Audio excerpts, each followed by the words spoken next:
Hello बच्चों, let's read out the question first. So basically ये question एक paragraph पर डिपेंडेंट है। यहाँ पर हमें पैराग्राफ गिवन है regarding electrostatic potential of charged body. ठीक है, और उसके लिए इलेक्ट्रोस्टैटिक पोटेंशियल एनर्जी का यहाँ पर एक इक्वेशन भी गिवन है। ठीक है, सो हमें क्वेश्चन को रीड आउट करना है and by using this passage answer देना है। तो चलिए क्वेश्चन रीड आउट करते हैं। When two charged bodies are kept in contact with each other, what determines the direction of flow of charge between them? यानी कि जब दो बॉडीज को, ठीक है, एक दूसरे को कांटेक्ट में रखा जाता है, सो फ्लो ऑफ चार्ज होता है। सो क्या ऐसा चीज है जो डिटरमाइन करता है डायरेक्शन और फ्लो ऑफ चार्ज को बिटवीन दिस टू बॉडीज? तो चलिए इसके लिए हम सॉल्यूशन देख लेते हैं, but before of that let's see the key concept which we are going to use here for this question. So basically we are going to use the concept is the potential of body. ठीक है, potential of body. So basically potential of body वो क्या होता है? v, उसका formula हो जाता है 1/4πε0 q बाय r की इक्वल, जहां पर q उसका चार्ज हो जाएगा और r उसका डिस्टेंस हो जाएगा। ठीक है, और एप्सिलॉन नॉट तो परमिटिविटी कांस्टेंट हो गया वैक्यूम के लिए। ठीक है, तो चलिए सबसे पहले हम इसे अंडरस्टैंड करते हैं। सो लेट्स सपोज कि ये एक बॉडी है, इसको मैंने मान लिया ए। ये सेकंड बॉडी है, इसको मैंने मान लिया बी। ठीक है, अब ए का जो पोटेंशियल है उसे हम मान लेते हैं वी ए के equal, that is potential of body, and b का पोटेंशियल हम मान लेते हैं वी बी के। अब इन दोनों बॉडीज को हमने एक वायर के थ्रू क्या कर दिया है? कनेक्ट कर दिया है। And basically I am saying that कि जो बॉडी ए है वो हायर पोटेंशियल पर है। ठीक है, मैं यहाँ पर शॉर्ट फॉर्म यूज कर रहा हूँ। और जो बॉडी बी है वो लोअर पोटेंशियल पर है।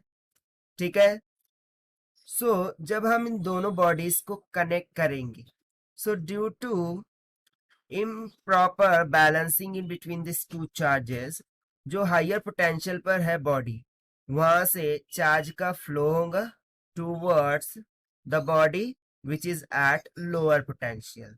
ठीक है, ऐसे यहाँ ए बॉडी से बी की तरफ क्या होगा?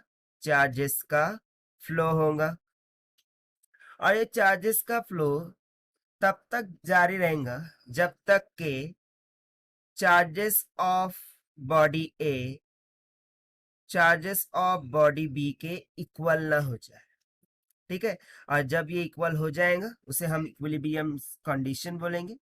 और उस टाइम पर जो पोटेंशियल डिफरेंस होगा between this two bodies, that is V B minus V A, वो क्या हो जाएगा? जीरो के इक्वल हो जाएगा। ठीक है, एट इक्विलिब्रियम कंडीशन। ठीक है, सो बेसिकली ये किसको इंडिकेट कर रहा है? ये जो चार्जेस का फ्लो हो रहा है या फिर हम चार्ज बॉडीज को जब कांटेक्ट में रख रहे हैं, so direction of flow of charge ये किसके कारण से हो रहा है? पोटेंशियल ऑफ द बॉडी के कारण उससे हो रहा है, क्योंकि ए हायर पोटेंशियल पे था, बी लोअर पोटेंशियल पे था। तो higher potential to lower potential charges का फ्लो हुआ, और ये किस कारण से हुआ? ये पोटेंशियल ऑफ द बॉडी के हाई एंड लो होने के कारण से। सो यहाँ से बेसिकली हमारा आंसर क्या हो जाता है?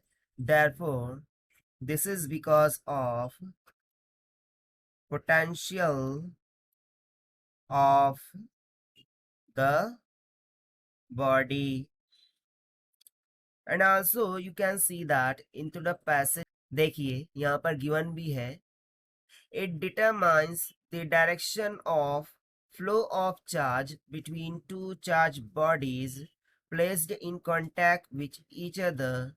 Charge always flow from a body at higher potential to the body at lower potential. ठीक है, सो जो भी चीज हमने यहाँ पर डिस्कस किया वही इस पैसेज में भी गिवन है। सो यहाँ पर देखिए direction of flow of charge ये किस कारण से हो रहा है?